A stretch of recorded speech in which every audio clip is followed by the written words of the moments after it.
Pemirsa, Mahkamah Agung secara resmi membatalkan putusan bebas terpidana Gregorius Ronald Tanur dalam kasus pembunuhan Dini Sera Afrianti di Surabaya, Jawa Timur.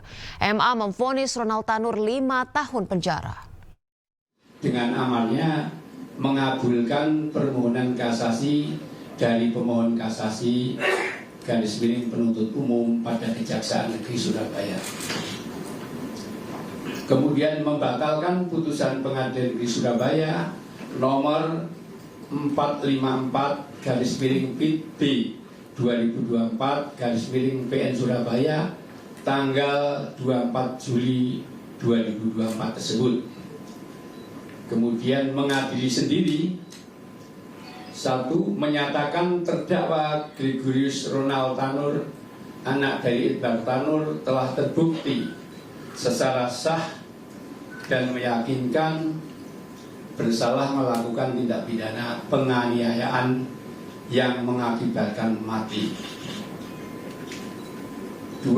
Menjatuhkan pidana kepada terdakwa oleh karena itu dengan pidana penjara selama 5 tahun.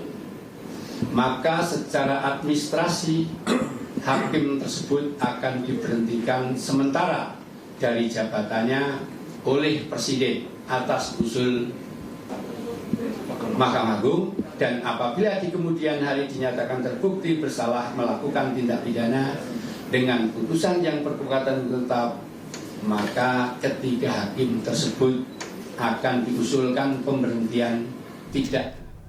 Dan pemirsa, untuk memperbaharui informasi terkait penangkapan 3 hakim ini sudah ada rekan Hendry Aprila di Gedung Kejaksaan Agung.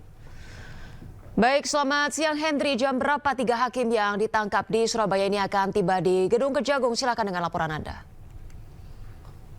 Selamat siang Ocha dan juga pemirsa. Jika kita berbicara terkait dengan waktu dari pemanggilan 3 hakim ini sendiri, kami hingga saat ini belum mendapatkan informasi tersebut.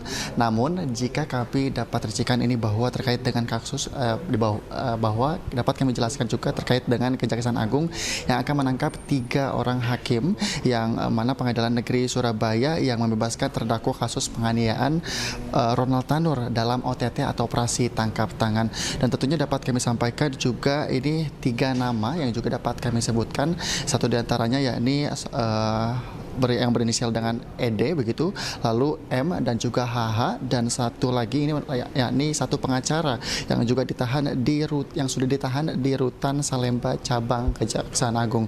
Dan juga dapat kami sampaikan bahwa Kepala Pusat Penerangan Hukum ini Kejaksaan Tinggi Jawa Timur Widu Sugiarto yang menjelaskan bahwa nantinya ketiga dari hakim ini sendiri akan dibawa ke Jakarta dan akan langsung diproses di Kejaksaan Agung sendiri. Dan tentunya dapat kami sampaikan juga sebagai informasi bahwa RT atau Ronald Tanur begitu maksud kami, yang juga ini merupakan anak mantan anggota DPR RI yang terlibat dalam kasus pembunuhan kekasihnya saudara DSA yang berusia 29 tahun. Kemudian Ronald Tanur sendiri ini divonis bebas di bulan Juli 2024 lalu, dan selanjutnya divonis menuai reaksi publik karena dianggap tidak memperhatikan bukti-bukti yang sudah ditujukan di persidangan. Dan juga Komisi Yudisial pun telah merekomendasikan begitu agar 3 hakim tersebut dipecat karena terbukti melanggar kode etik berat. Dan juga tadi juga ada pun pernyataan sikap maupun yang dijelaskan begitu oleh jubir Mahkamah Agung terkait dengan penetapan tersangka oknum Hakim Pengadilan Negeri Surabaya. Karena hingga saat ini kami terus memantau dan melihat informasi terbaru yang terjadi di Kejaksaan Agung. Sementara saya kembalikan ke Anda Ocha di studio. Iya, baik, Hendry Aprila melaporkan langsung dari Gedung Kejaksaan Agung. Terima kasih Hendry, selamat bertugas kembali.